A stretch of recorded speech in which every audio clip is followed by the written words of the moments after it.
जैसा कि last episode में हमने देखा था कि ज़ाओ चेन अपनी टीम के साथ सिटी ऑफ फ्रीडम के लिए रवाना हो चुका, मगर बायू स्टेट ने हायर की वीच ने उनके ड्रैगन आओ फेंग को खत्म करते हुए इन लोगों पर हमला कर दिया। हालांकि ज़ाओ चेन जैसे तैसे उस विच के चुंगल से आजाद होकर उसे घायल कर चुका था, जिसके बाद ये लोग गुआनहाओ नाम के बंदे के साथ सिटी ऑफ फ्रीडम पहुंच गए, जहाँ पर मशहूर शेनलान अकेडमी है। और ज़ाओ चेन को इस अकेडमी का डिसाइपल बनना था ताकि वो अपने पास्ट के बारे में जान सके, इसलिए इन तीनों ने अकेडमी की ट्रायल पास कर ली। हालांकि केविन नाम का बंदा इन्हें एडमिशन देने से मना कर देता है, जिसके चलते ज़ाओ चेन ने उसे चैलेंज करते हुए हरा दिया, मगर फिर भी इन्हें एडमिशन नहीं मिली। इसके पीछे वजह थी गॉड बोन। हालांकि लेंगफेंग नाम का सीनियर डिसाइपल ज़ाओ चेन से प्रॉमिस करता है कि अगर ज़ाओ चेन उस गॉड बोन को ढूंढ पाया तो खुद ही डीन से बात कर इनकी एडमिशन करवा देगा।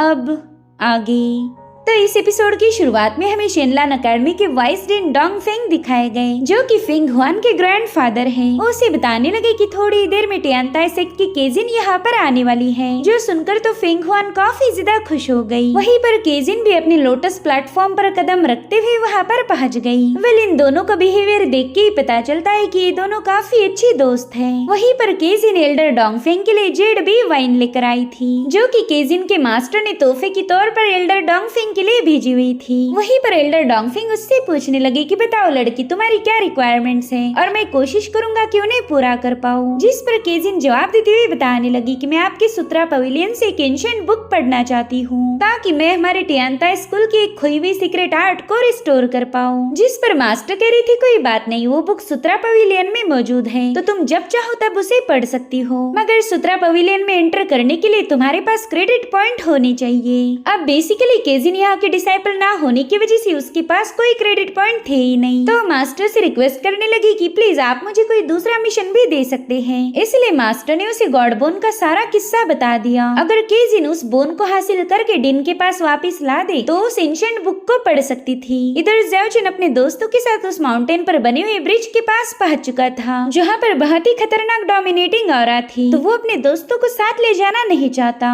उसे डर था कि कहीं उसकी वजह से उसके दोस्तों की जान खतरे में न पड़ जाए, मगर वो लोग कहाँ ही पीछे रहने वाले थे। इसलिए ये सभी लोग मिलकर माउंटेन की तरफ रवाना हो गए, मगर वहाँ जाते ही इनके स्वागत के लिए ढेर सारे भयानक बीस्ट मौजूद थे। इसलिए ये सभी लोग अपने अपने स्ट्रेंथ का यूज करते हुए उन्हें खत्म कर एक चोटी पर पहुँच गए। ज़ाओ चेन तो सीधे यहाँ से नीचे गिरने ही वाला था, हालांकि युन ने समय रहते उसे पकड़ लिया, और उतने में ज़ाओ चेन को एक एंशिएंट गॉड के विजन्स आने लगे, जहाँ पर वो गॉड अपनी जेड रुई का यूज कर कई सारे डीमंस का खात्मा कर रहा था। इन विजन की स्पेशल बात ये थी कि ज़ाओ चेन के अलावा और कोई इसे देख नहीं सकता था। अब ज़ाओ चेन तुरंत ही वहाँ का धुआं हटाने के लिए उस पर एक स्लैश रिलीज कर देता है, जिसके चलते उन्हें अपने आंखों के सामने एक डायस नजर आई, जो कि वहाँ से काफी दूर हवा में फ्लोट कर रही थी। तो युन तुरंत ही अपने टाइगर पर सवार होकर उस डायस की तरफ रवाना हो गई, मगर तभी बादलों में से एक ड्रैगन बाहर आते हुए उसे पजेस कर लेता है। इधर ये लोग युन का ही इंतजार कर रहे थे कि तभी युन ने इन लोगों पर हमले करना शुरू कर दिए। वो तो अपने साथ और ड्रैगन्स को भी लेकर आई थी,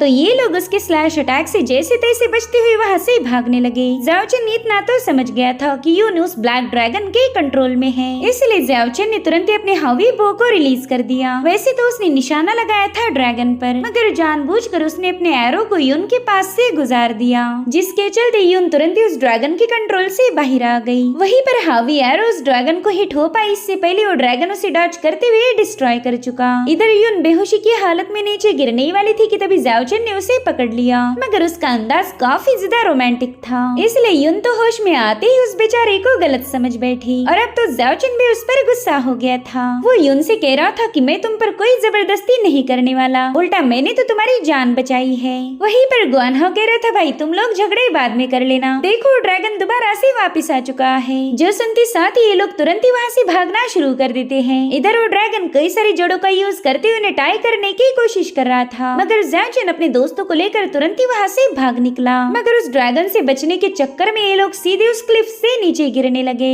यहाँ पर ज़ाओ चेन अपने ड्रैगन कैचर हैंड से चट्टान पर ग्रिप बनाने की कोशिश करता है, मगर वो इसमें फेल हो गया। इधर डोंग डोंग चिल्लाते हुए नीचे गिरता जा रहा था कि तभी उसे याद आता है कि अरे मैं तो फ्लाई कर सकता हूँ ना, फिर मैं बेवजह क्यों चिल्ला रहा था। इधर गुआनहाओ अपनी एक पोटली डोंग डोंग की तरफ फेंक चुका। वो कह रहा था मेरे भाई इस खजाने को कभी गिरने मत देना। तभी ज़ाओ चेन ने अपने ड्रैगन कैचर से उसे सेफली नीचे ला दिया। वहीं पर युन भी नीचे आ चुकी थी। वो गुआनहाओ से कह रही थी कि तुम तो एक नंबर के लालची निकले, मरते वक्त भी तुम्हें बस अपने पैसों की ही चिंता थी। जिस पर गुआनहाओ कहने लगा, रे उस बैग में पैसे थोड़ी ना है, बल्कि उसमें तो मिर्ची पाउडर है, जिससे खाने का स्वाद दुगना हो जाता। और उतने में डोंग डोंग को छींके आने लगी। वो कह रहा था, कमीनी तुझे पता नहीं क्या, हम ड्रैगन्स को मिर्ची पाउडर से एलर्जी है। जो सुनकर ही ज़ाओचिन के दिमाग में एक आइडिया आ गई। डोंग डोंग कह रहा था कि इस मिर्ची पाउडर की वजह से कोई जायंट ड्रैगन भी 1 घंटे तक बस छींकता रहेगा। तो ज़ाओचिन गुआनहाओ के पास जितनी भी मिर्ची पाउडर थी उनका यूज करने का प्लान बनाता है, और ये काम उसने युन पर सौंप दिया, जो कि अपने टाइगर को लेके सीधे उस ड्रैगन के पास मिर्ची पाउडर के थैले एक्सप्लोड करके वहाँ से भाग निकली, जिसके चलते वो ड्रैगन बड़े गुस्से में उसके पीछे लग गए थे। और इसी मौके का फायदा उठाकर ज़ाओचिन उस एंशिएंट रूइन के पास चला गया। मगर वहाँ जाते ही ज़ाओचिन को कुछ विजन्स नजर आने लगे। यहाँ पर एक गॉड उसे कुचलने ही वाला था कि तभी ज़ाओचिन उस विजन से बाहर आ गया। अब वो वहाँ मौजूद एक जायंट ट्री पर लगे हुए बैरियर से अंदर दाखिल हो गया था, जहाँ पर उसकी मुलाकात हुई केजिन से। वो ज़ाओचिन को बता रही थी कि मैं गॉड बोन हासिल करने आई हूँ, जिस पर ज़ाओचिन कह रहा था कि वो बोन तो मैं ही हासिल करूंगा, अगर तुम्हें अपनी जिंदगी से जरा भी लगाव है तो चुपचाप से उस बोन को भूल जाओ। तो केजिन उससे कहती है कि मेरे बस कुछ सवालों के जवाब दो और मैं तुम्हारा रास्ता छोड़ दूंगी। हावी बो हमारे एंसेस्टर ने डोंगचू स्टेट को गिफ्ट किया था, तो फिर तुम उस बो को कैसे चला सकते हो, तुम एग्जैक्टली हो कौन? जिस पर ज़ाओचिन कहने लगा कि इसका जवाब तो तुम्हारी टाई स्वान के ही पास था, मगर अफसोस वो शायद इस दुनिया से चली गई। मेरे ख्याल से वो ईवल औरत मर चुकी होगी। जो सुनते साथ ही केजिन ने गुस्से में आकर उस पर अटैक कर दिया। मगर ज़ाओचिन को तो इस बंदे के साथ फाइट करने में जरा भी दिलचस्पी नहीं थी, इसलिए वो सीधे अंडर वाटर कूद गया। हालांकि ये बंदी अपनी लोटस विप से उस पर लगातार हमले किए जा रही थी। तो ज़ाओचिन ने उसके अटैक को अपने ड्रैगन कैचर हैंड से डिस्ट्रॉय करते हुए वो वहाँ से भाग निकला। केजिन ने अभी तक उसका पीछा नहीं छोड़ा था, मगर तभी वहाँ मौजूद सी मॉन्स्टर उस पर हमला करने लगे, तो केजिन उनसे निपटने में बिजी हो जाती है। इधर ज़ाओचिन एक बीस्ट के सिर में अपनी तलवार घुसाकर केजिन के पास चला गया, और फिर वो उस बीस्ट पर अटैक करके केजिन की जान बचा लेता है, मगर वो केजिन को आजाद नहीं करता। वो लड़की तो मॉन्स्टर के टेंटिकल्स में फंसी हुई थी। तो ज़ाओचिन उसे गुड बाय बोलकर अंडर वाटर मौजूद एक जेड रूई के पास पहुंच गया, जो कि वहाँ मौजूद गॉड बोन के हाथ में फंसी हुई है। वेल इसी जेड रूई का यूज कर एंशिएंट गॉड ने ईवल का मुकाबला किया था, और अब उस जेड रूई को टच करते ही ज़ाओचिन को कुछ विजन्स नजर आने लगे, जहाँ पर उसके फादर उसे बता रहे थे कि जब तक तुम्हारा कॉन्शियसनेस जिंदा है तब तक हेवंस के खिलाफ जितने भी गॉड्स और डीमन है वो तुम्हारा सपोर्ट करेंगे। यहाँ पर ज़ाओचिन अपने फादर के गले लगना चाहता था, मगर इससे पहले वो गायब हो गए। साथ ही उसे यूजिन भी नजर आने लगी। हालांकि उसे रियलाइज हुआ कि ये तो एक इल्यूजन है, और जब तक ज़ाओचिन इस इल्यूजन में फंसा था तब तक एक सी मॉन्स्टर ने उसे अपने टेंटिकल्स में जकड़ लिया। हालांकि यूजिन उस मॉन्स्टर को खत्म करते हुए तुरंत ही उस गॉड के हाथ को वहाँ से पुल कर लेती है, मगर उस गॉड बोन के हटते ही वो पूरी जगह अपने आप शेक होने लगी। तो ज़ाओचिन तुरंत ही केजिन को बचाने चला गया, जो कि बड़े से सी मॉन्स्टर के पेट में जाने वाली थी। हालांकि ज़ाओचिन अपनी ड्रैगन कैचर हैंड का यूज करते हुए केजिन को लेकर वहाँ से बाहर आ गया। ये लोग देखते ही कि उस गॉड बोन के वहाँ से हटते साथ ही वो रूइन एक्सप्लोड होने की कगार पर है। तो ज़ाओचिन ने अपने ड्रैगन कैचर टेक्निक का यूज कर उस एक्सप्लोजन को होल्ड कर लिया। भले ये लोग उस धमाके से काफी ज्यादा दूर आ गए थे, मगर वहाँ पर रिलीज होने वाली पावरफुल एनर्जी से ज़ाओचिन सीधे उस पहाड़ी से नीचे पटका गया, और वहीं पर केजिन भी बेहोश हो गई। उसे पूरे 2 दिनों तक होश नहीं आया था, और केविन भी इस पूरे समय उसके साथ था। दरअसल ये बंदा केजिन को काफी ज्यादा पसंद करता है, और उतने में वहाँ पर लिंगफिंग भी आ जाता है। वो कह रहा था कि गॉड बोन ने इसकी स्पिरिचुअल पावर को एब्सॉर्ब किया होगा, मगर तभी केजिन को होश आ गया। वो होश में आते ही ज़ाओचिन के बारे में पूछ रही थी, तो लिंगफिंग उसे बताता है कि मुझे तो वहाँ पर तुम अकेली मिली थी, ज़ाओचिन का कोई अता पता नहीं। साथ ही साथ एल्डर डोंगफिंग भी वहाँ पर आ चुके थे। तो केजिन उन्हें बताने लगी कि ज़ाओचिन की वजह से मैं उस गॉड बोन को हासिल कर पाई हूँ, इसलिए अब मुझे उसे ढूंढने के लिए जाना ही होगा। हालांकि लिंगफिंग इसके लिए मना कर देता है। वो कह रहा था कि मैंने ज़ाओचिन को ये मिशन दिया था, तो मैं ही जाकर उसे ढूंढ कर लाता हूँ। इधर ज़ाओचिन को जब होश आया तब वो देखता है कि वो एक पेड़ पर बड़ी खतरनाक सिचुएशन में फंसा हुआ था, और तभी उसे युन और डोंगफिंग के पुकारने की आवाजें आने लगी। तो अभी चिल्लाते हुए उन्हें अपनी तरफ बुलाने लगा। तब तक उस पेड़ की ब्रांच भी टूट गई थी। हालांकि युन की शाओयुन टाइगर ने तुरंत ही ज़ाओचिन को कैच कर लिया। इधर गुआनहाओ तो ज़ाओचिन को जिंदा देखकर खुशी के आंसू बहाने लगा, लेकिन इनका भरत मिलाप पूरा होने से पहले ड्रैगन्स ने इन्हें ढूंढ लिया। दरअसल वो तीनों ड्रैगन्स मिर्ची पाउडर का बदला लेने के लिए इन पर मुसलसल हमले करने लगे, जो देख युन ज़ाओचिन से कह रही थी कि तुम वाकई बहुत बड़ी पनौती हो। इन 3 दिनों में हम पर कोई अटैक नहीं हुआ था, लेकिन तुम्हारे मिलते ही ड्रैगन ने हमें ढूंढ लिया। तब तक उन तीनों ड्रैगन्स ने इन्हें घेर लिया था और अब वो अपने ग्रीन स्मोक का यूज करते हुए इन्हें कंट्रोल करने की कोशिश करने लगे। लेकिन तभी लिंगफेंग ने वहां आकर अपने फायर ड्रैगन का यूज करते हुए उन तीनों ड्रैगन्स पर अटैक कर दिया, जिसके बाद वो इन्हें लेकर वहां से भाग निकलता है। साथ ही वो ज़ाओजिन से कह रहा था कि केजिन ने हमें सब कुछ बता दिया कि कैसे तुमने उसे प्रोटेक्ट किया। यहाँ पर ज़ाओजिन को जरा भी उम्मीद नहीं थी कि वो बंदी उसे कोई क्रेडिट देगी, मगर केजिन ने तो उसे सरप्राइज कर दिया। अब अगले सीन में हम देख पाते हैं कि वाइसडीन अकेडमी के डिसाइपल्स को बता रहे थे ये सेरेमनी बहुत ही ज्यादा स्पेशल है, क्योंकि इस साल तियांताई सेक्ट की डिसाइपल केजिन हमारे यहाँ पर स्टडी करेगी। साथ ही मैं एक इम्पोर्टेंट अनाउंसमेंट भी करना चाहता हूँ। ये है गॉड बोन जो कि हमारे केजिन ने हासिल की थी। इस गॉड बोन पर एक स्पेल कास्ट किया गया था, तो आज उस स्पेल को हटाने की तैयारी शुरू हो जाएगी। ये सब देखकर तो सभी लोग केजिन को चीयर्स करने लगे, लेकिन केजिन ने ऑनेस्टली सबके सामने बता दिया कि ये गॉड बोन तो वो बस ज़ाओजिन की मदद से ही हासिल कर पाई, उसके बिना तो ये बिल्कुल ही पॉसिबल नहीं था। और उतने में ज़ाओजिन वहाँ पर आ जाता है। केजिन तो उसे वहाँ देख काफी ज्यादा खुश हो गई थी। उससे कहती ज़ाओजिन तुम्हारी मदद के बिना तो मैं उसी अंडर वाटर रूइन में दफन हो जाती। जिस पर ज़ाओजिन कहता है मेरे दोस्तों ने भी इस मिशन में हमारा साथ दिया। यून और गुआनहाओ ने इवल ड्रैगन को बैरियर से दूर रखा, जिसके चलते हम उस गॉड बोन को हासिल कर पाए। इधर एल्डर डोंगफिंग भी इन तीनों पर काफी ज्यादा खुश हो गए, जिसके चलते इन लोगों को शेनलान अकेडमी में एडमिशन मिल गई। वेल इस सारा इंसिडेंट एक बंदा काफी दूर से देख रहा था, मगर उसे गॉड बोन के साथ जेड रूई नजर नहीं आ रही थी। अब इसे क्या ही पता कि जेड रूई तो ज़ाओजिन के पास है। अब अगले सीन में हम देख पाते कि केविन को इन तीनों को अकेडमी का टूर देने का काम दिया था, जबकि इस बंदे का तो इनके साथ ऑलरेडी 36 का आंकड़ा है। उतने में ही शेनलान अकेडमी की लड़कियां ज़ाओजिन से ऑटोग्राफ मांगने लगी, क्योंकि वो अब काफी ज्यादा फेमस हो चुका था। कई सारी लड़कियों ने तो उसकी शक्ल भी नहीं देखी थी, मगर उसके नाम से ही उन्हें प्यार हो गया। अब यहाँ पर हम एक मिस्टीरियस बंदी को देख पाते हैं। वेल मोहतरमा कौन है इसके बारे में हमें आगे पता चलेगा। अब अगले सीन में हम देख पाते हैं कि गुआनहाओ ज़ाओजिन से मिलने आ चुका है और उसे बता रहा था कि हमारी एकेडमी में दावत है और सभी एल्डर्स और टीचर्स उसमें शामिल होंगे।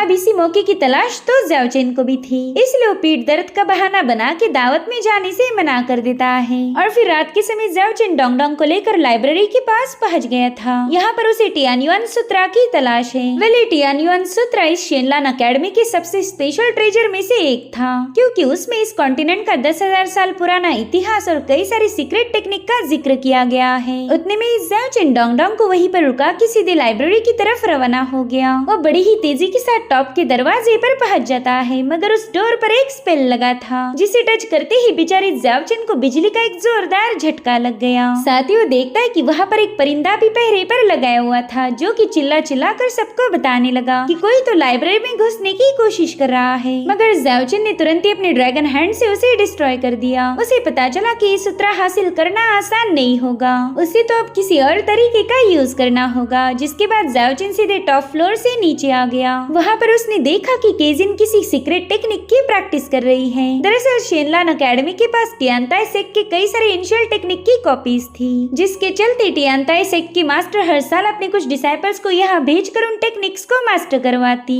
यहाँ पर केजिन ने जिस टेक्निक को प्रैक्टिस करना शुरू किया था, उसे देखकर ही ज़ाओजिन को शक होने लगा कि कहीं ये बंदी अपने एंसेस्टर टाइजुआन जैसी इवल टेक्निक को मास्टर तो नहीं कर रही। इस मूव का यूज करके ये लोग किसी और की पावर को चुरा कर खुद इमॉर्टल बनते हैं। मेरे ख्याल से मैंने इस बंदी से दूर रहना चाहिए। लेकिन उतने में डोंगडोंग वहाँ आकर जोर जोर से चिल्लाने लगा कि मुझे काफी ज्यादा भूख लगी है और तुम हो कि यहाँ पर टाइम पास कर रहे। उसकी आवाज केजिन ने भी सुन ली थी, इसलिए वो तुरंत ही उनका पीछा करने लगी। उसने अभी तक ज़ाओजिन की शक्ल नहीं देखी थी, तो उसे कैप्चर करने के लिए अपनी फ्लाइंग स्वॉर्ड से उस पर अटैक करने लगी। इधर डोंगडोंग ज़ाओजिन से कह रहा था कि भाई तुमने तो इस बंदी की जान बचाई थी, तो फिर तुम बेवजह इससे इतना क्यों डर रहे हो। जिस पर ज़ाओजिन बताने लगा कि लाइब्रेरी में जाना अलाउड नहीं है, अगर डीन को ये बात पता चली तो वो हमें यहाँ से धक्के मार के निकाल देंगे। अब ज़ाओजिन के ग्राउंड पर आते ही डोंगडोंग तुरंत ही उससे दूर भाग गया। वो ज़ाओजिन के साथ बेवजह पिटना नहीं चाहता था। इधर ज़ाओजिन भी एक रूम में पहुंच जाता है, मगर ये कमरा किसी लड़की का था और इस बंदे की किस्मत ही इतनी ज्यादा खराब है कि ये हमेशा लड़कियों को नहाते हुए ही देख लेता है। इधर उस बंदी ने ज़ाओजिन को अपने सामने देखते ही शोर मचाना शुरू कर दिया। बेचारा ज़ाओजिन जब तक रूम से बाहर आए तब तक हॉस्टल की सभी लड़कियां जाग गई थी। यहाँ से वहाँ भागने की वजह से उन लड़कियों के स्कार्फ और नकाब बेचारे ज़ाओजिन के चेहरे पर अटक गए थे और उतने में यून अपने टाइगर के साथ वहाँ पर पहुँच जाती है। लेकिन ज़ाओजिन के मुंह पर कपड़े टंगे होने की वजह से वो ज़ाओजिन को पहचान नहीं पा रही थी। उतने में ज़ाओजिन उसके हाथ से बीकन सिग्नल छीनकर वहाँ से भाग निकला। इधर भागते भागते डोंगडोंग को भी एक एप्पल मिल चुका था, लेकिन तब तक केजिन वहाँ पर पहुँच चुकी थी तो डोंगडोंग तुरंत ही कुछ टोकरियों के पीछे छुप गया। यहाँ पर डोंगडोंग को काफी ज्यादा भूख लगी थी। उसमें तो अब इतना भी सब्र नहीं कि इस बंदी के वहाँ से जाने के बाद एप्पल को खाया जाए, इसलिए मौका मिलते ही उसने 2-3 बाइट में उस एप्पल को खत्म कर दिया। और फिर उसे जो डकार आई उसे सुनकर ही केजिन ने उसे पकड़ लिया था। इधर ज़ाओजिन यून से जैसे तैसे पीछा छुड़ाकर जंगल में पहुँच चुका है और अब उन लड़कियों के कपड़े हटाकर वहाँ से जा ही रहा था कि तभी उसे किसी की आवाज आई। वो बंदा हंसते हुए कह रहा था कि वाह, तुम्हें तो औरत बनने का भी शौक है। जिसके बाद उस ज़ाओजिन पर अपनी नीडल से अटैक कर देता है। उस नीडल को देखते ही ज़ाओजिन को स्विच की याद आ गई, जिसने कुछ दिनों पहले ही ज़ाओजिन पर हमला किया था। तो ज़ाओजिन समझ गया कि ये बंदा भी उसी विच का साथी होगा और अब वो बंदा ज़ाओजिन पर स्नेक अटैक करना शुरू कर देता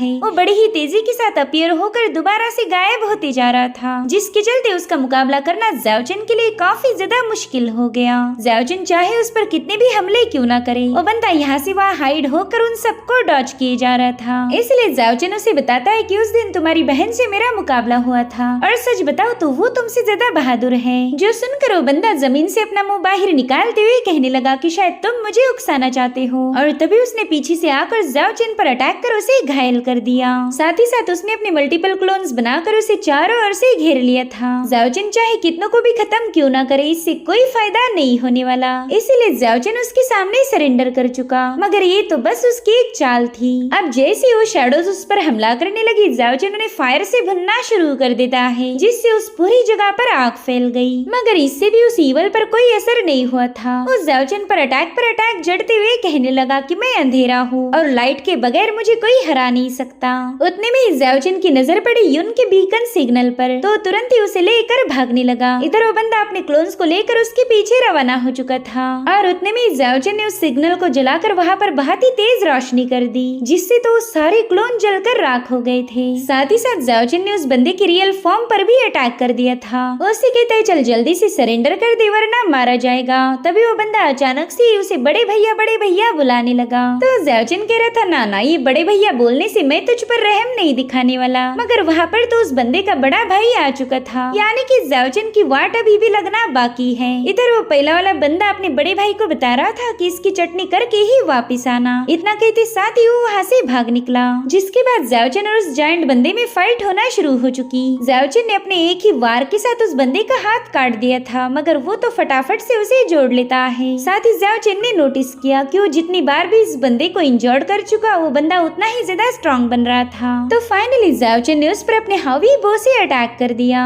उसके एक ही एरो में वो बंदा मारा जा चुका था। तो ज़ाओजिन को लगता है कि चलो ये मसला तो रिजॉल्व हो गया, मगर तभी उस जायंट की बॉडी में से एक और पर्सन बाहर आ चुका था। दरअसल ये 3 इवल इंजी में से एक है। अब जैसे ज़ाओजिन उस बंदे पर अटैक करने लगा, वो बंदा बड़ी ही तेजी के साथ कभी विंड, कभी चट्टाने और कभी फायर से उस पर हमले किए जा रहा था। इंजी को लग रहा था कि शायद उसने ज़ाओजिन को चट्टानों में ट्रैप कर दिया है, मगर ज़ाओजिन ने पीछे से आकर उस पर अपने हावी बो से अटैक कर दिया। लेकिन ज़ाओजिन ने देखा कि ये बंदा तो 2 हिस्सों में बट गया है, यानी कि ये बंदा भी अपने क्लोन्स बनाने में माहिर था। अब देखते ही देखते वहाँ पर 4 क्लोन्स क्रिएट हो गए, जिसमें से रियल कल्प्रिट को ढूंढना काफी ज्यादा मुश्किल था। और अब इंजी चारों साइड से एलिमेंट्स का यूज करते हुए उस पर अटैक कर देता है। ज़ाओजिन ने तो जैसे तैसे अपने ड्रैगन कैचर टेक्निक का यूज करते हुए खुद को बचा लिया था, मगर अब वो काफी ज्यादा घायल होकर ब्लड ओमिट करने लगा। तभी इंजी उसका ब्लड टेस्ट करते हुए कह रहा था कि हमारी थर्ड सिस्टर बिल्कुल सही बोल रही थी, तुम्हारा खून तो बहुत ही ज्यादा डिलीशियस है। इधर ज़ाओजिन को लग रहा था कि शायद वो इसी ईवल के हाथों मारा जाएगा, और उतने में उसे उसके फादर के विजन्स आने लगते हैं। ज़ाओजिन उनसे कह रहा था फादर मैं दोबारा से हार चुका, पता नहीं आपने मेरे जैसे यूजलेस पर्सन को रिजरेक्ट क्यों किया होगा। तो उसके फादर ज़ाओजिन को बताने लगे कि जो लोग ची पावर को कल्टीवेट करते हैं उन्हें खुद हेवन से ब्लेसिंग मिलती, लेकिन जो लोग डेथ एनर्जी को कल्टीवेट करे वो अर्थ एंड हेवन के खिलाफ जा सकते हैं, और सिर्फ हमारे फैमिली के एंसेस्टर ही इस डेथ एनर्जी को प्रैक्टिस कर सकते थे। अगर तुम इसे मास्टर करो तो फिर तुम्हें इमॉर्टल रेल्म भी अचीव हो जाएगी। तो ज़ाओजिन उसी टेक्निक का यूज करते हुए डेथ एनर्जी को मास्टर करने लगा। इससे ज़ाओजिन की पावर काफी ज्यादा बढ़ चुकी थी। उसने एक ही झटके में इंजी के सारे अटैक को डिस्ट्रॉय करते हुए बड़ी शानदार तरीके से उस पर फायर अटैक रिलीज कर दिए, जिससे तो इंजी के छक्के छूट गए थे। दरअसल इस टेक्निक को रिवर्सल ब्रीदिंग कहा जाता है, जिसका यूज कर ज़ाओ चेन ने इंजी के सारे पपेट को डिस्ट्रॉय कर दिया। साथ ही साथ वो भी थोड़ा सा कमजोर हो गया, क्योंकि फिलहाल उसकी कल्टीवेशन उस लेवल तक पहुंच नहीं पाई कि वो इस टेक्निक को इजीली यूज कर पाए। और उतने में वहाँ पर लेंग फेंग की एंट्री हो गई। उसने अपने पाव से वहाँ पर एनर्जी फ्लक्चुएशंस क्रिएट करते हुए इंजी और उसके पपेट को हवाई यात्रा पर भेज दिया। जिसके बाद वो ज़ाओ चेन से पूछता है कि बताओ यहाँ पर क्या हो रहा था, मगर ज़ाओ चेन उसे ये सब किस्से सुनाने से इनकार करने लगा। तो लिंग फेंग कहता है ठीक है, फिर तुम ये सब हमारे डीन के सामने ही एक्सप्लेन करना। जिस पर ज़ाओ चेन कह रहे थे सीनियर प्लीज ऐसा ना करे, ये तो बस डोंगचू स्टेट का एक पर्सनल मैटर था और वो लोग मुझे मारने के लिए यहाँ चले आए। तो लिंग फेंग कहता है ठीक है, मैं तुम्हारी ये बात सीक्रेट रखूंगा, लेकिन उसके बदले में मैं चाहता हूँ कि तुमने अभी जिस टेक्निक का यूज किया था उसी का इस्तेमाल करके तुम मेरा मुकाबला करो। ऑफ कोर्स हमारी बैटल तुम पूरी तरह से हील होने की बाद होगी। इतना कहते साथ ही लिन फेंग वहाँ से रवाना हो गया। इधर केजिन ने डोंग डोंग को रस्सी से उल्टा लटका दिया था, तो डोंग डोंग खुद को ही समझाने लगा कि भाई तू इतना क्यूट है ना कि सभी लड़कियां तुझे पसंद करती, बस थोड़ी देर में ये भी तेरे लुक को देखकर तुझे आजाद करने वाली है। जिस पर केजिन कह रही थी अरे वाह तुम तो छोटा पैकेट बड़ा धमाका हो, शायद अभी तक तुमने कई सारी लड़कियों के दिल जीते होंगे, लेकिन यहाँ तुम्हारी दाल नहीं गलने वाली। बेचारा डोंग डोंग तो ये जानकर ही हैरान हो गया कि ये बंदी तो अपन की जुबान समझती है। तो केजिन उसे बताने लगी कि ये तो हमारी टियानताई सेक्ट की एक सीक्रेट मेथड का कमाल है, तो चलो बताओ ये हेयर किसके है और मैं तुम्हें आजाद कर दूंगी। मगर अपना ईमानदार डोंग डोंग बिल्कुल भी ज़ाओ चेन का नाम लेने के लिए तैयार नहीं था। उससे कहता ये बच्चा कटेगा लेकिन झुकेगा नहीं। तो केजिन उसके सामने जानबूझकर मिठाई खाने लगी। साथ ही केजिन के पास एक ऐसा मैजिकल काढ़ा था जिसके कांटेक्ट में आते ही हर कोई सच उगल सकता है, और डोंग डोंग को इसके बारे में पता था। वो कहता है कि तुम तो मेरे साथ चीटिंग कर रही हो, मैं तो बस एक नन्हा सा क्यूट बच्चा हूँ और तुम मुझे नशा कराना चाहती। मगर लड़की ये बात तुम भूल गई कि इस ड्रैगन ने ज़ाओ चेन का नमक खाया है, ये कभी उसे धोखा नहीं देगा। तो इस तरह से केजिन को ज़ाओ चेन का नाम पता चल गया। वो डोंग डोंग से पूछ रही थी कि बताओ वो बंदा सुत्रा पवेलियन में क्यों घुसा था। अब डोंग डोंग को याद आता है कि अगर उसने सच्चाई बता दी तो ज़ाओ चेन और उसे लात मार के यहाँ से निकाल दिया जाएगा, इसलिए वो अपनी ही एक मनगढ़ंत कहानी बताने लगा। वो कहता है कि ज़ाओ चेन तो लाइब्रेरी में बस तुम्हें देखने आया था। वो क्या है ना, जब उसने तुम्हें पहली बार इनमें देखा था उसी वक्त उसके दिल में गिटार बजी। उस बेचारे को तो खाने पीने का भी होश नहीं, दिन रात बस मजनू जैसे तुम्हारा ही नाम पुकारता है। और यहाँ पर केजिन को भी डोंग डोंग की बातों पर पूरा यकीन हो रहा था। डोंग डोंग उससे कहता है कि प्लीज मेरे दोस्त का दिल मत तोड़ना, उसने तो सिर्फ तुम्हारी खातिर यहाँ पर एडमिशन ली थी। जो सुनते साथ ही केजिन ने उसकी रस्सियाँ काट कर उसे नीचे पटक दिया। साथ ही साथ उसे ढेर सारी स्वीट्स देकर कह रही थी कि ज़ाओ चेन को इस इंसिडेंट के बारे में कुछ मत बताना।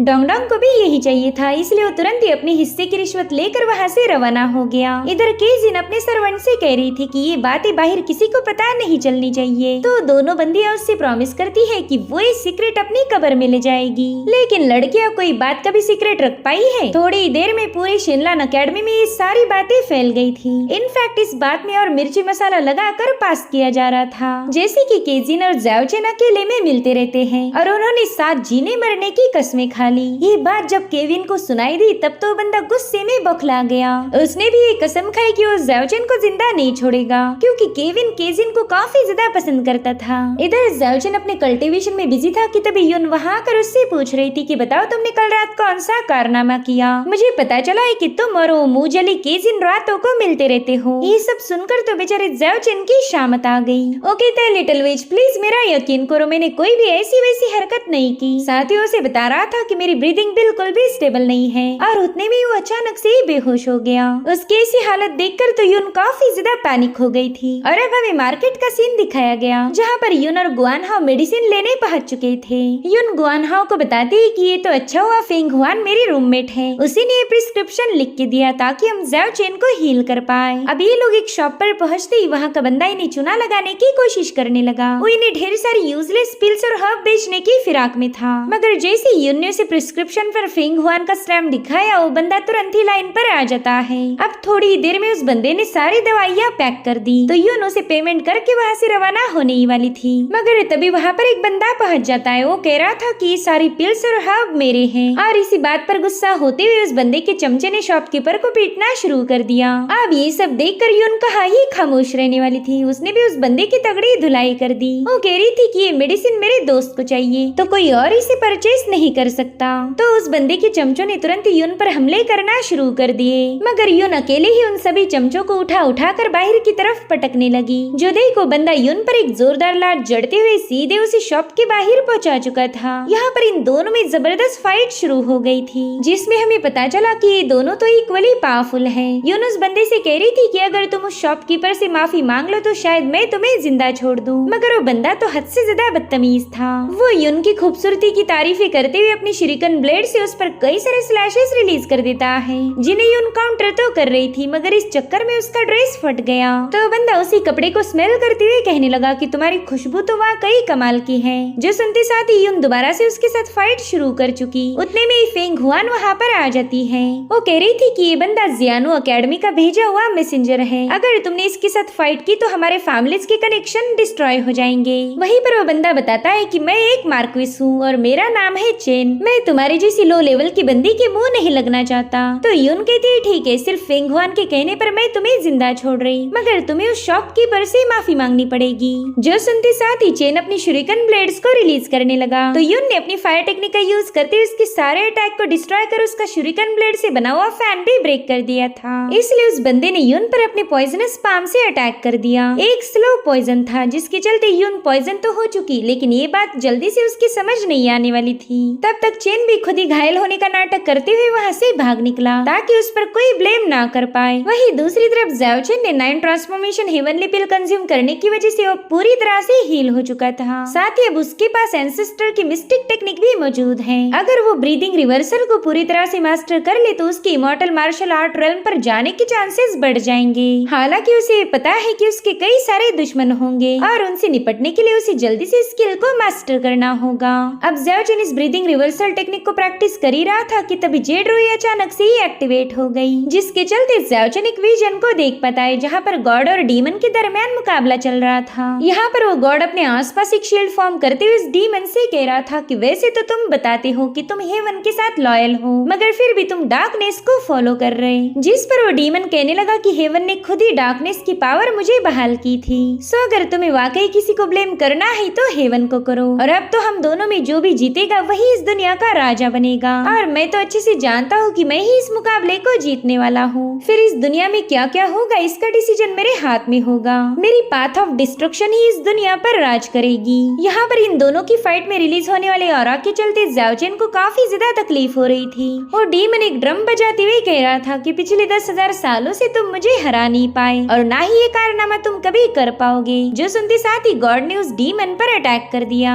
ज़ाओ चेन तो उस एंशिएंट गॉड का कटा हुआ हाथ देख कर ही समझ गया कि उसके पास जो रुई है वो इसी गॉड से बिलोंग करती होगी। भले ही 10,000 साल पहले सभी गॉड्स और डीमंस मारे गए थे, मगर इस गॉड का कॉन्शियसनेस अभी भी अपने ओपोनेंट के साथ फाइट कर रहा था। और ज़ाओ चेन को ये समझ नहीं आ रहा था कि गॉड्स और डीमंस के दरमियान ये जंग शुरू क्यों हुई थी। इधर गॉड की फाइट करते वक्त ज़ाओ चेन को फील हो रहा था कि उसकी जेड रुई उसके मालिक के पास वापस जाना चाहती। इधर गॉड ने उस डीमन को उठाकर काफी दूर पटक दिया था, मगर वो डीमन अपने पेट से एक लंबी जुबान बाहर निकाल कर उस गॉड को जकड़ चुका। साथ ही उन दोनों ने ज़ाओ चेन को वहाँ पर देख लिया था। डीमन तो तुरंत ही उसे देखकर अपना प्लान बना चुका। वो कहता है कि तुझे मार के मैं तुम्हारी बॉडी को मेरे रिजरेक्शन के लिए यूज कर पाऊंगा। इधर ज़ाओ चेन ने तुरंत ही भागना शुरू कर दिया था। तभी गॉड उस जेड रुई को उठाकर अपना हाथ दोबारा से जोड़ लेता है और फिर उस पर अटैक करना शुरू कर चुका। और डीमन कह रहा था कि हम दोनों सिर्फ कॉन्शियसनेस हैं, ना तुम मुझे मार सकते हो और ना मैं तुम्हें। जिस पर गॉड कह रहा था कि मैं तो तुम्हें मार नहीं सकता,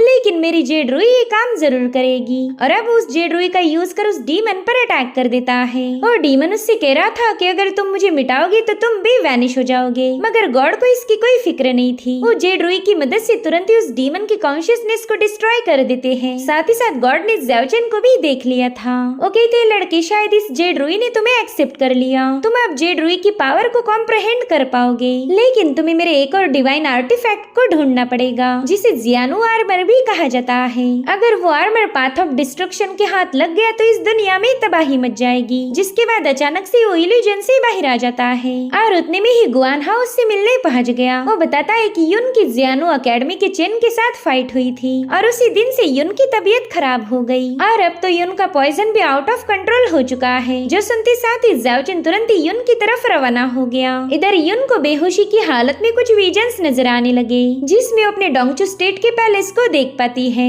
और तभी एक फ्लाइंग सोर्ड ने वहाँ मौजूद सभी सिपाहियों को खत्म कर दिया। इनफैक्ट राजा डोंगफिंग भी मारे गए थे और ये कत्ल किया है उसकी पुरानी दुश्मन रेंजियान ने। वो अपनी जड़ों से युन को भी जकड़ लेता है। सो गाइस, कहानी की शुरुआत में हमने जो दरख्त में फंसा हुआ बंदा देखा था वो असल में रेंजियान है। युन उससे कह रही थी कि तुम तो मर चुके थे, ये जरूर से कोई ड्रीम होगा और उतने में रेंजियान अपनी फ्लाइंग सोर्ड से युन पर अटैक कर देता है मगर शिव ने बीच में आकर अपनी सिस्टर को बचा लिया। यहाँ पर शिव भी रेंजियान के हाथों मारी गई थी। युन तो अब इस बंदे को मारने के लिए काफी ज्यादा डेस्परेट हो गई, लेकिन तभी ज़ाओचिन वहाँ पर पहुँच गया। वो युन की मदद करना चाहता था लेकिन युन ने उसे रेंजियान समझकर उस पर ही अटैक कर दिया, इसलिए ज़ाओचिन को मजबूर होकर उसे बेहोश करना पड़ा। यहाँ पर वो युन को क्योर करने के लिए अपने क्लैन की स्लीपी गॉड फिंगर टेक्निक का यूज कर रहा था, जिसके चलते युन को भी होश आ जाता है। मगर ज़ाओचिन ने उसकी बॉडी में मौजूद सारे पॉइजन को डिस्ट्रॉय कर दिया था, जिसके चलते युन दोबारा से एग्जॉस्ट होकर बेहोश हो गई। अब यहाँ पर ज़ाओचिन उसे कवर कर ही रहा था कि तभी वहाँ पर युन की रूममेट फेंग हुआन पहुँच गई। उसे लगता है कि ज़ाओचिन शायद बेहोशी उनका फायदा उठाना चाहता, तो ज़ाओचिन उसके करीब जाकर उसे समझाने की कोशिश करने लगा, लेकिन उसका पाँव फिसल कर वो फेंग हुआन से ही टकरा गया, जिसके चलते वो बंदी उस पर अपने फिनिक्स पावर से अटैक कर देती है। इसलिए बेचारा ज़ाओचिन जैसे तैसे अपनी जान बचाते हुए इस कमरे से बाहर आ गया। लेकिन तब तक केजिन उससे बात करने पहुंच चुकी थी। वो कहती कि लास्ट टाइम तुम्ही ने एक फीमेल कल्टीवेटर को नहाते हुए देख लिया था, उस बार तो तुम बच गए, लेकिन अब ऐसा नहीं होगा। इतना कहते साथ ही उस ज़ाओचिन पर अटैक करने लगी, तो ज़ाओचिन जैसे तैसे खुद को बचाते हुए कहने लगा कि मैंने ऐसा कुछ नहीं किया और फिर ज़ाओचिन उसे दूर पुश करते हुए तुरंत ही वहाँ से भाग निकलता है। मगर इनके शोर शराबे से पूरा हॉस्टल जाग चुका था। यहाँ पर अगर लड़कियों के हाथों से नहीं पिटना तो ज़ाओचिन को छुपने के लिए कोई जगह चाहिए थी और तभी एक बंदी ने उसे अपने कमरे में बुला लिया। वेल, यहाँ पर उस बंदी ने अपना एक इल्यूजन क्रिएट किया था, साथ ही साथ उसने ज़ाओचिन को सीड्यूस करने के लिए अपने कई सारे इल्यूजन बना लिए थे, मगर ज़ाओचिन उसके चार्म को ब्रेक करके वहाँ से भाग निकला। अब अगले दिन केजिंग मास्टर डोंगफिंग से मिलने पहुँच गई। वो मास्टर को बताती है कि मैं आपके साथ द वे ऑफ डिस्ट्रक्शन के बारे में बात करने आई हूँ। जो सुनते साथ ही मास्टर ने अपने सर्वेंट्स को बेहोश कर दिया ताकि उन्हें इनका डिस्कशन ना सुनाई दे और ना ही याद रह पाए। अब मास्टर डोंगफिंग केजिन को बता रहे थे कि path of destruction 6 ancient evil path में से एक है। तुम बताओ तुम्हें इसके बारे में कितनी जानकारी है? तो केजिन उन्हें उसकी मास्टर के साथ जो बात हुई थी उसके बारे में बताने लगी। वहाँ पर एक एंशिएंट चट्टान पर जियानु आर्मर का जिक्र किया गया था, तो केजिन की मास्टर उसे बताती है कि पाथ ऑफ डिस्ट्रक्शन के लोग इस आर्मर को हासिल करना चाहते।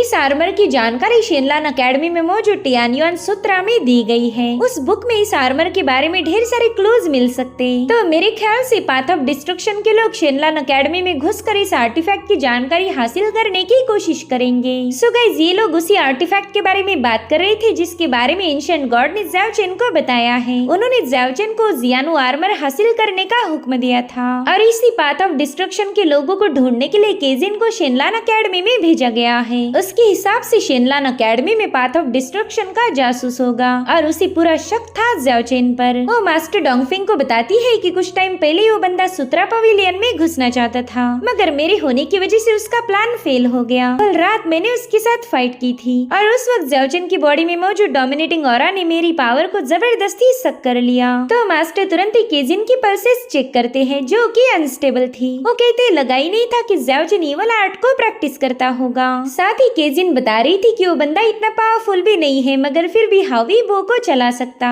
उसकी टेक्निक भी काफी ज्यादा मिस्टीरियस है, तो हमें उसकी रियल पहचान के बारे में जानना पड़ेगा। पाथ ऑफ डिस्ट्रक्शन हमारे राइचस पाथ का दुश्मन है, तो हमें सतर्क रहना चाहिए। जिस पर मास्टर कहते हैं कि जिन तुम काफी ज्यादा स्मार्ट हो, मगर ज़ाओचिन को लेकर हमें थोड़ा सा केयरफुल रहना पड़ेगा। अगर हमने कोई जल्दबाजी की तो उसके साथ ही होशियार हो जाएंगे, इसलिए मैं खुद ही ज़ाओचिन पर नजर रखूंगा। बस मुझे तुमसे थोड़ी सी हेल्प चाहिए। और फिर मास्टर डोंगफिंग ने अपना प्लान केजिन को बता दिया। इधर ज़ाओचिन लड़कियों से पिटकर गुआनहाओ से मरहम पट्टी कर रहा था। गुआंगहानो से बताता है कि जल्दी हमारी शेनलान अकेडमी और जियानु अकेडमी के दरमियान एक मार्शल कॉन्टेस्ट होने वाला है। आज ही हमारे डीन ने इसकी अनाउंसमेंट की, लेकिन ज़ाओचन को इस कॉन्टेस्ट में जरा भी दिलचस्पी नहीं थी। गुआनहाओ बताता है कि प्रिंसेस युन तो इसमें पार्टिसिपेट करने के लिए मरी जा रही। पिछली बार उस मार्क्विस चेन ने उस पर जो पॉइजनस अटैक किया था, शायद वो उसे अभी तक भूल नहीं पाई। काश मैं भी उस कॉन्टेस्ट में हिस्सा ले पाता, लेकिन मुझे तो सुत्रा पवेलियन में साफ सफाई करने का काम दिया है। इतना ही नहीं, उसके पास सुत्रा पवेलियन का टोकन भी था और इसी मौके की तलाश तो ज़ाओचन को भी है। इसलिए वो गुआनहाओ से कहता है कि तुम ट्रायल में पार्टिसिपेट करो और तुम्हारा भाई जाकर साफ सफाई करेगा। जो सुनकर तो गुआनहाओ काफी ज्यादा खुश हो गया। जिसके बाद सुत्रा पवेलियन की साफ सफाई का नाटक करने के बाद ज़ाओचन वहाँ का बैरियर ओपन करने की कोशिश करता है।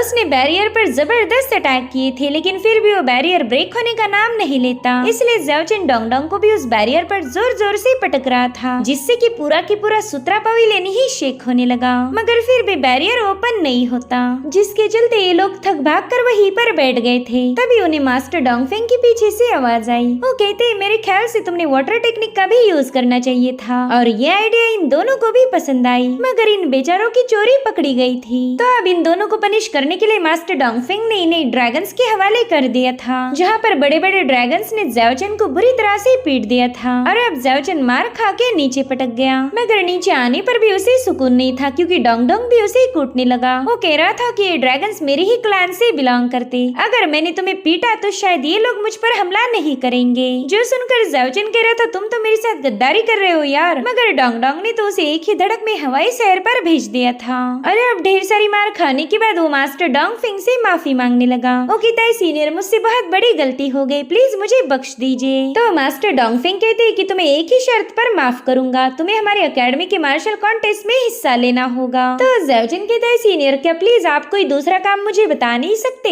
जिस पर मास्टर कहने लगे कि तुमने उस दिन मेरी ग्रैंड डॉटर फेंग गुहान को नहाते हुए देख लिया था। उस बंदी को अपनी रेपुटेशन की फिक्र थी, इसलिए वो शांत रही। लेकिन अब अगर तुम मेरी बात नहीं मानोगे तो मैं यहाँ पर फेंग गुहान को भेज देता हूँ। इधर वो तीनों ड्रैगन्स तो ज़ाओचन को और ज्यादा कूटने के लिए तैयार थे। तो उनकी शक्लें देखते ही ज़ाओचन तुरंत ही कॉन्टेस्ट में हिस्सा लेने के लिए राजी हो गया। मास्टर कहते, हाँ मैं जानता ही था तुम स्मार्ट होंगे। अगर तुमने इस कॉन्टेस्ट में जीत हासिल की तो मैं खुद तुम्हें सुत्रा पवेलियन में एंट्री दे दूंगा, फिर तुम जो चाहे वो बुक्स पढ़ सकते हो। ये सुनकर तो ज़ाओचन काफी ज्यादा खुश हो गया। अब उसे क्या ही पता कि ये तो बस मास्टर डोंगफेंग और केजिन की एक चाल है। वेल इन दोनों को यही लग रहा था कि ज़ाओचन पाथ ऑफ डिस्ट्रक्शन का मेंबर है। वहीं दूसरी तरफ गुआनहाओ और युन सिक के ट्रेनिंग ग्राउंड पर पहुंच चुके थे और उतने में ही जमीन से कुछ ट्रेनिंग पपेट बाहर आने लगे। गुआनहाओ उन पर हमला करने जा रहा था कि तभी युन उसे रास्ते से हटाते हुए कहने लगी कि वो ज़ाओचन और तुम हमेशा मुझे प्रोटेक्ट करते रहते हो, तुम दोनों की वजह से मैं अभी तक कल्टीवेशन में कुछ खास नहीं कर पाई, इसलिए अब मैं खुद ही इन पपेट से निपट लूंगी।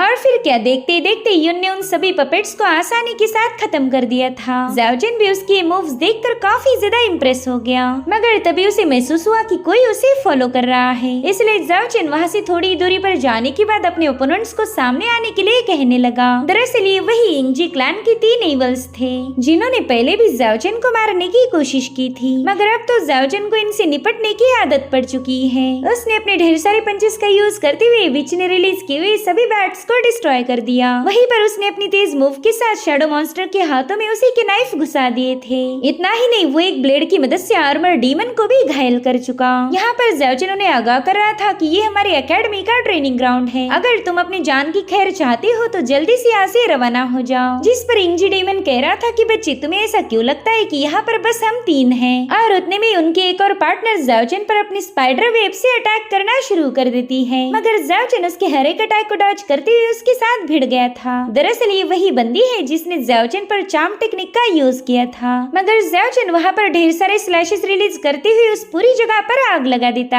है। उसे लग रहा था कि अब तो सब कुछ सॉर्ट आउट हो गया, मगर तभी अचानक से डोंगडोंग और ज़ाओचन बेहोश होने लगे। दरअसल इस बंदी ने ऑलरेडी यहाँ पर अपने कुछ स्पेल सेटअप करके रखे थे और फिर वो ज़ाओचन को एक इल्यूजन में ट्रैप कर लेती है। यहाँ पर उसके कई सारे फॉर्म ज़ाओचन को सीड्यूस करने की कोशिश करते हैं। वो बंदी कभी युन, कभी केजिन तो कभी फेंग हुआन का फॉर्म लेकर उसके साथ फ्लर्ट कर रही थी, मगर उतने में ज़ाओचन उसके मुंह पर अपना सिर दे मारता है। वो इस बंदी को सबक सिखाने ही वाला था कि तभी उस पर ट्राइडेंट से अटैक हो गया। दरअसल ये हमला केविन ने किया था। ज़ाओचन उससे कहता है कि तुम तो शेनलान अकेडमी के साथ वफादार हो, तो फिर तुम इस मून वर्शिपिंग कंट्री के इवल लोगों का साथ क्यों दे रहे हो? जिस पर केविन कहने लगा कि इन लोगों का मुझ पर एक एहसान था, तो उसे चुकाने के लिए मैंने उनकी थोड़ी सी मदद की, जिसके बाद वो अपने आइस डैगर से ज़ाओ चेन पर हमले करने लगा। इधर ज़ाओ चेन डोंग डोंग से कहता है कि छोटे भाई मौका मिलते ही तुम यहाँ से भाग जाना, मगर डोंग डोंग इतना ईमानदार है कि वो खुद ही उस बंदी पर हमला करने चला गया। मगर ज़ाओ चेन ने अपने ड्रैगन कैचर हैंड का यूज करते हुए डोंग डोंग को वहाँ से काफी दूर तक पहुँचा दिया। मीनवाइल ज़ाओ चेन पूरी तरह से बर्फ में ट्रैप हो चुका था और ये पांचों लोग उस पर हमला करने कूद गए। वहीं दूसरी तरफ बेचारा डोंग डोंग काफी दूर जाकर पटक चुका था। यहाँ पर डोंग डोंग इमोशनल होकर रोने लगा। उसे लगता है कि वो अपने बड़े भाई की कोई मदद नहीं कर पाया। साथ ही साथ उसे यहाँ पर अपने पुराने दोस्त आओफिंग की भी याद आई। डोंग डोंग उसकी भी मदद नहीं कर पाया था, जिसके चलते आओफिंग उस विच के हाथों मारा गया। लेकिन डोंग डोंग ज़ाओ चेन के साथ ऐसा नहीं होने देगा और उतने में उसके गोल्डन विंग्स अचानक से ही निकल आ गए तो तुरंत ही ज़ाओ चेन की तरफ रवाना हो जाता है। इधर ज़ाओ चेन अपने ड्रैगन कैचर टेक्निक की मदद से आइस ट्रैप से आजाद हो चुका था, मगर उसे अभी भी इन सभी लोगों के अटैक को झेलना होगा और उतने में ही डोंग डोंग ने एक पावरफुल शील्ड बनाते हुए ज़ाओ चेन को बचा लिया।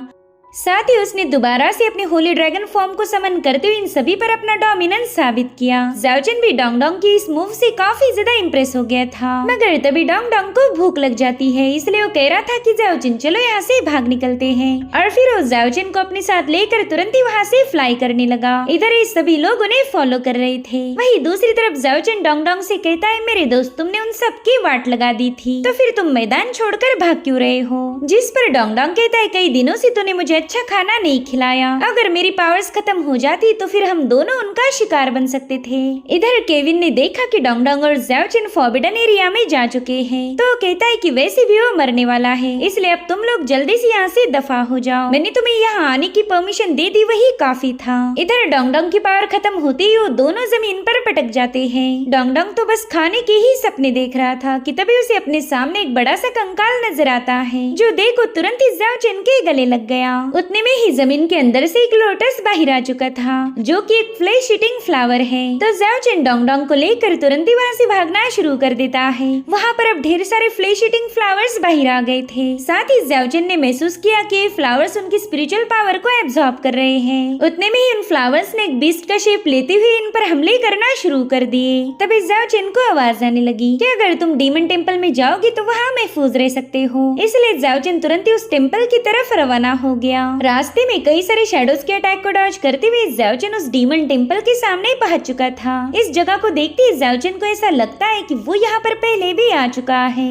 इसलिए वो तुरंत ही टेम्पल के अंदर चला गया, जहाँ पर ज़ाओ चेन को एंशिएंट गॉड और डीमंस के क्राफ्ट नजर आए। ज़ाओ चेन कह रहा था कि ये तो वही एंशिएंट गॉड है जो मुझे इल्यूजन में अक्सर नजर आते, और उतने में ही अचानक से ज़ाओ चेन को वहाँ पर अटैक किया जाता है। साथ ही साथ एंशिएंट गॉड का फॉर्म क्रिएट होकर ज़ाओ चेन पर हमला करते हुए कहने लगा कि डीमन किंग को खत्म होना ही पड़ेगा। इधर डोंग डोंग ज़ाओ चेन को बचाने के लिए अपनी डिवाइन शील्ड क्रिएट कर चुका था, मगर उसकी स्पिरिचुअल पावर खत्म होने की वजह से डोंग डोंग वहीं पर बेहोश हो गया। अपने दोस्त को मुसीबत में देख ज़ाओ चेन ने अपने पावर्स को एक्टिवेट करते हुए वहाँ पर एक एरी फॉर्म कर ली थी, ताकि वो इस गॉड के अटैक से डोंग डोंग को बचा पाए। साथ ही साथ ज़ाओ चेन अपने हावी बो का यूज करते हुए इस गॉड पर अटैक कर चुका था, मगर वो एरो उल्टा ज़ाओ चेन की तरफ ही वापिस आ गया। यहाँ पर जेड रुई ने सामने आकर ज़ाओ चेन को प्रोटेक्ट किया था, और उतने में वो गॉड उस जेड रुई को देखते ही गायब हो गया। इधर ज़ाओ चेन की बॉडी से बहुत ही खतरनाक लाइटनिंग पावर्स रिलीज होते हुए वो बेहोश हो गया। वहीं पर डोंग डोंग जैसे तैसे उससे पूछ रहा था कि मेरे दोस्त तुम्हें आखिर हुआ क्या है, मगर ज़ाओ चेन को हाथ लगाते ही डोंग डोंग को बिजली का एक जोरदार झटका लगकर वो भी घायल हो चुका था। यहाँ पर ये दोनों एक दूसरे के पास जाने की कोशिश करते हैं, मगर डोंग डोंग में जरा भी एनर्जी नहीं बची थी, इसलिए वो वहीं पर बेहोश हो गया। और उसी वक्त वहाँ पर एक एल्डर की एंट्री हो गई। वो डोंग डोंग पर अपनी मैजिकल पावर का यूज करते हुए उसे एक अंडे में बदल लेता है, जो देखते साथ ही ज़ाओ चेन उस पर अटैक करने की कोशिश करने लगा, मगर वो बंदा तो बस एक शैडो था। ज़ाओ चेन उसे टच भी नहीं कर पाता।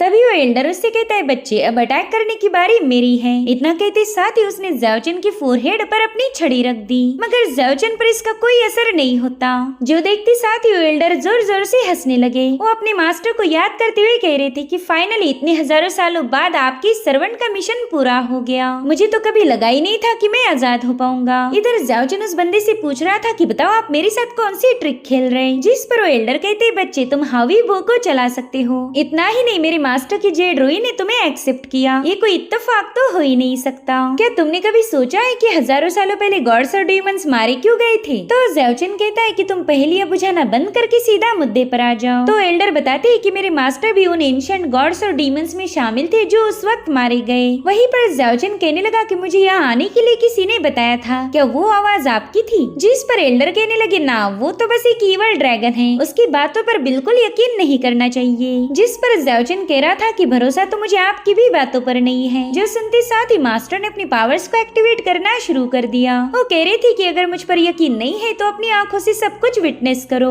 डीमन टेम्पल का जो बचा हुआ कॉन्शियस है वो भी तुम्हें मिल जाएगा, क्योंकि तुम ही वो चुने हुए वॉरियर हो। मैं तो बस यही चाहूंगा कि तुम अपने मिशन में कामयाब हो जाओ। और अब देखते देखते मास्टर ने अपनी पावर्स का यूज करते हुए ज़ाओजिन को एक इल्यूजन में भेज दिया। यहाँ पर ज़ाओजिन ट्रैवल करते हुए एक लोकेशन पर पहुंच चुका था, जहाँ पर एक एंशिएंट गॉड और डीमन लॉर्ड मौजूद था। वेले दोनों एक अवतार से बात कर रहे थे, जो कि खुद को हेवनली डाओ कह रहा था। डुगबाइटियन उस अवतार से कहने लगा कि तुमने डीमंस और गॉड्स के दरमियान जंग छेड़ दी, तुम नहीं चाहते कि हम आपस में मिलजुल कर रहे। और अब तुम यहाँ आकर बता रहे हो कि तुम्ही ने इस दुनिया की रचना की थी। क्या तुम्हें लगता है कि हम तुम्हारी इस बकवास बातों पर यकीन करेंगे? जिसके बाद ये लोग अपने डिवाइन फॉर्म का यूज करते हुए उस अवतार पर अटैक करने लगे, मगर उस अवतार पर इसका कोई असर नहीं हो रहा था। साथ ही अवतार भी गॉड और डीमन किंग पर हेवनली प्रेशर रिलीज करने लगा, मगर गॉड और डीमन किंग उसके सामने अभी भी हार मानने के लिए तैयार नहीं थे। वो कहते हैं कि अगर तुम्हें जरा भी दम है तो अपने असली फॉर्म में हमारे सामने आ जाओ। जो सुनते साथ ही अवतार वहाँ पर कई सारे अटैक करने लगा। ये लोग कह रहे थे कि तुम डा ऑफ हेवन होकर भी हमें मिटाना चाहते हो, ऐसे हेवन के सामने हम कभी अपना सिर नहीं झुकाएंगे।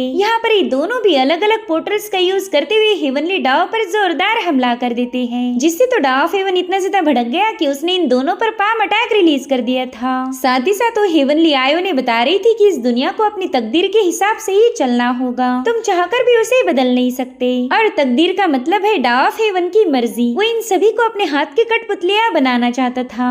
और उतने में ही ज़ाओजिन के पास लाइफ का फॉर्म वहाँ पर आ जाता है, जो कि सीधा अपनी हेवनली पावर का यूज करते हुए अंडरग्राउंड चला गया। वेल वही लोकेशन है जहाँ पर इस हेवनली आय का असली फॉर्म छुपा हुआ था। तो ज़ाओजिन अपना पूरा दम लगाते हुए उसे ब्रेक कर देता है। उस हेवनली आय की शटर होते ही आसमान में मौजूद हेवनली आय का अवतार भी डिस्ट्रॉय हो चुका था, मगर इन लोगों को पता था कि डा ऑफ हेवन इतनी आसानी से उनका पीछा नहीं छोड़ने वाला, और उनका ये अंदाजा पूरी तरह से सच था। ये लोग कई सालों तक डा ऑफ हेवन के साथ जंग करते रहे, मगर उन्हें पता था कि इस जंग को जीतना इम्पॉसिबल है। अगर डा ऑफ हेवन को हराना है तो उन्हें कुछ अलग करना होगा। इसीलिए उन्होंने सिक्स पाथ ऑफ रीइंकार्नेशन का यूज करते हुए ज़ाओजिन को दफना दिया, ताकि जब वो दोबारा से रीइंकार्नेट होगा तब हेवनली डाओ को खत्म कर देगा। हेवनली डाओ के खिलाफ सभी एंशिएंट गॉड्स और डीमंस एक हो गए थे। डीमंस और गॉड्स ने मिलकर टाइची गॉड और डीमन डायग्राम नाम की पावर्स को मर्ज करते हुए ज़ाओजिन की बॉडी में डाल दिया, यानी कि इस बंदे के पास गॉड की डिवाइन पावर्स के साथ साथ डीमंस की इवल पावर भी मौजूद होगी।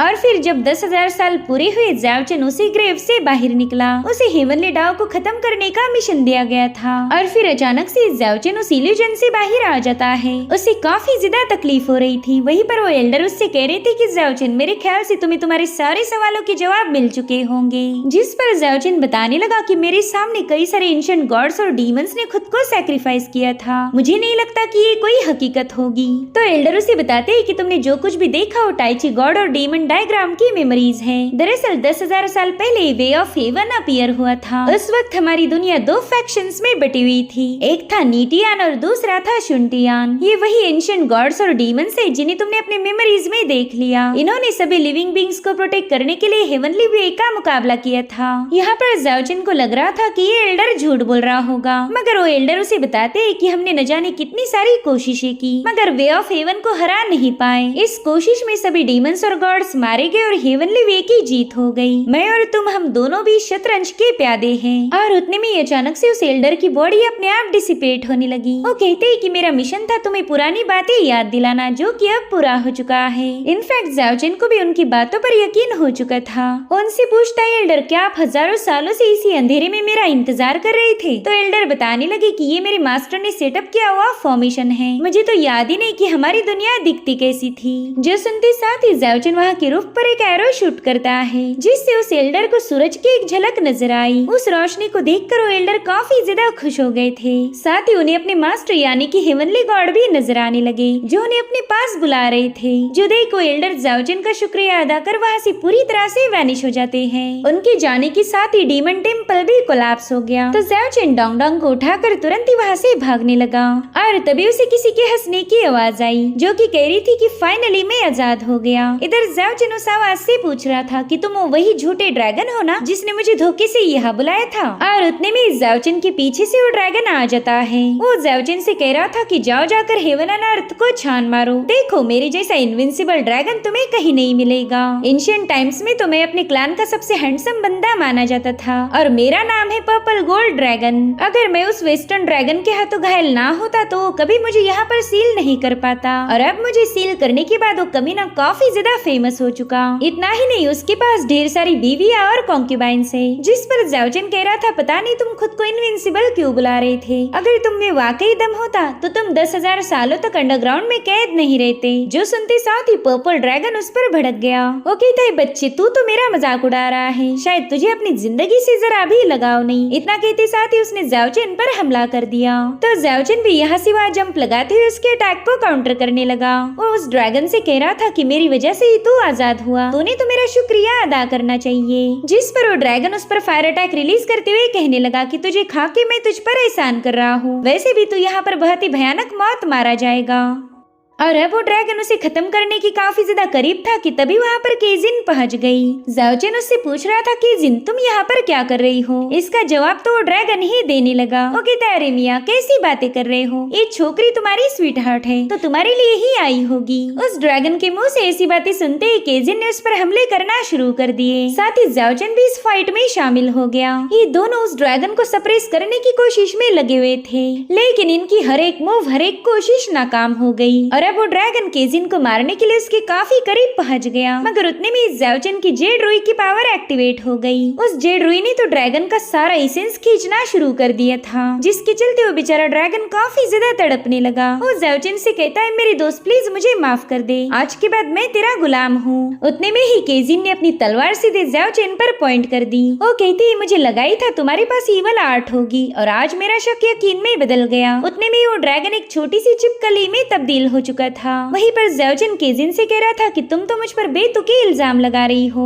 मैंने आज तक कभी ईवल आर्ट को प्रैक्टिस नहीं किया। हालांकि केजिन कह रही थी कि उस दिन तुमने मेरी पावर्स एब्जॉर्ब कर ली, उसी वक्त मैं समझ गई थी कि तुम पाथ ऑफ डिस्ट्रक्शन के मेंबर हो, इसी वजह से मैंने तुम्हें फॉलो करना शुरू कर दिया। मेरे ख्याल से तुमने जंगल में कई सारे डिसाइपल्स को भी नुकसान पहुँचाया है। जिस पर ज़ाओजिन कहता है कि मैंने किसी पर अटैक नहीं किया। उतने में ही पर्पल ड्रैगन कह रहा था झूठ मत बोल बे, तेरी शक्ल से ही पता चलता है कि तू एक नंबर का कमीना इंसान है। जिसके बाद वो डर के मारे पत्थर के पीछे छुप जाता है। इधर केजिन कह रही थी कि तुमने मेरे सामने इस ड्रैगन की सेंस को एब्जॉर्ब किया, बताओ तुमने ईवल आर्ट कहाँ से सीखी। जो सुनते साथ ही पर्पल ड्रैगन की हंसी छूट गई। वो कह रहा था बेवकूफ लड़की, दरअसल इस बंदे ने ईवल आर्ट का नहीं बल्कि जेड रुई का यूज किया था। साथ ही ज़ाओजिन केजिन को बताने लगा कि जेड रुई तो मुझे गॉड बोन के साथ मिली थी, इस रुई ने खुद ही मुझे अपना मास्टर बना लिया। मैं तो ये भी नहीं जानता कि इस रुई की पावर का यूज कैसे करना है। उस दिन भी जेड रुई ने अपने आप एक्टिवेट होकर तुम्हारी पावर्स को एब्जॉर्ब किया था। वैसे देखा जाए तो उस दिन मैंने तुम्हारी जान बचाई थी, मगर तुम तो मुझ पर ही शक कर रही हो। मैं पाथ ऑफ डिस्ट्रक्शन को तुमसे ज्यादा नफरत करता हूँ। अगर तुम्हें उनके साथ मुकाबला करना है तो मैं जरूर से तुम्हारी हेल्प करूंगा। तो फाइनली केजिन को उसकी बातों पर यकीन हो गया। साथ ही साथ उसने अपना ट्रैकिंग लोटस भी समन किया। उसे पता चला कि माउंटेन में कुछ शैडोज डिसाइपल को घायल कर रही है, तो ज़ाओजिन भी उसकी मदद करने के लिए तैयार हो गया। इतना ही नहीं वो जेड रुई से थोड़ा बहुत ड्रैगन एसेंस पर्पल ड्रैगन को भी वापस लौटा देता है, जिससे वो ड्रैगन साइज में थोड़ा सा बड़ा हो गया था। यहाँ पर ड्रैगन सोच रहा था कि एक बार मैं पावरफुल बन जाऊँ तो इस ज़ाओजिन से बदला लूंगा, लेकिन उतने में ही जेड रुई ने उसे समन किया। वो पर्पल ड्रैगन को अपने एक फॉर्मेशन में ट्रैप करते हुए उसे धमकाने लगी कि ज़ाओजिन ने अभी अभी तुम्हारी मदद की है, इसलिए उसे धोखा देने का सोचना भी मत। अगर तुमने ऐसा किया तो इसका बैकलैश तुम पर भी होगा। जो सुनते साथ ही ड्रैगन प्रॉमिस करता है कि वो ऐसी गुस्ताखी कभी नहीं करेगा। वहीं पर ज़ाओजिन ने इस ड्रैगन का नाम काफी ज्यादा फनी रखा था। वो इसे कहता है पिपीलोंग। तो ड्रैगन कहने लगा मेरे भाई अकेले में तू मुझे जो चाहे वो बोल सकता है, बस सबके सामने मुझे पर्पल गोल्ड ड्रैगन बुलाना। मैं अपनी इज्जत का फालूदा होते हुए नहीं देख सकता। जिसके बाद ये लोग सीधा फॉरेस्ट की तरफ रवाना हो गए और इसी के साथ ये एपिसोड यहीं पर एंड हो जाता है। Thank you so much for watching. Bye bye, take care.